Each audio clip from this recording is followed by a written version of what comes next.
Israel ফিলিস্তিন যুদ্ধবিরতি ও জিম্মি মুক্তি চুক্তির পর এবার রাশিয়া ইউক্রেন যুদ্ধ বন্ধে উদ্যোগ নেওয়ার ঘোষণা দিলেন মার্কিন প্রেসিডেন্ট ডোনাল্ড ট্রাম্প।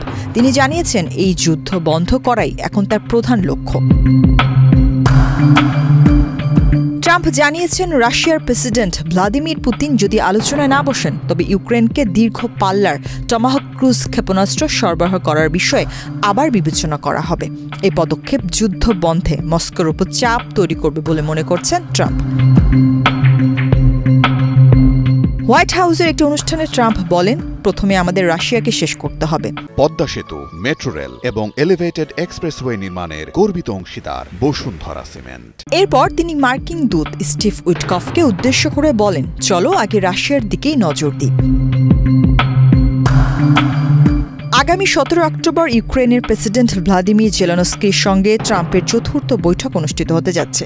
জেলেনস্কি দীর্ঘদিন ধরে যুক্তরাষ্ট্রের কাছ থেকে টমাহক ক্রুজ ক্ষেপণাস্ত্র চেয়ে আসছেন এবং মনে করা হচ্ছে এই অস্ত্র ইউক্রেনকে রাশিয়ার উপর চাপ বাড়াতে সাহায্য করবে।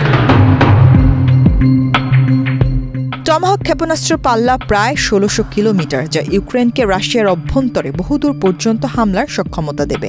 এর আগে যুক্তরাষ্ট্র ইউক্রেনকে 3350টি পর্যন্ত 460 কিলোমিটার পাল্লা বিশিষ্ট ERAM ও 300 কিলোমিটার ATACMS ক্ষেপণাস্ত্র বিক্রির অনুমোদন দিয়েছে।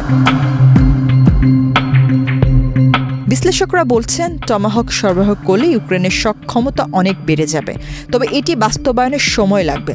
Foundation for defence of democracies এর বিশ্লেষক মার্ক মন্টগোমেরির মতে আপাতত ইউক্রেনের জন্য ERAM ও ATACMS বেশি কার্যকর হতে পারে।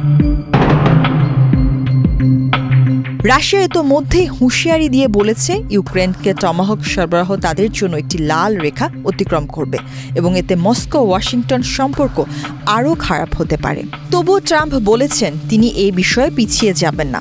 জেলেনস্কি টমাহক চায়, আমাদের অনেক টমাহক আছে।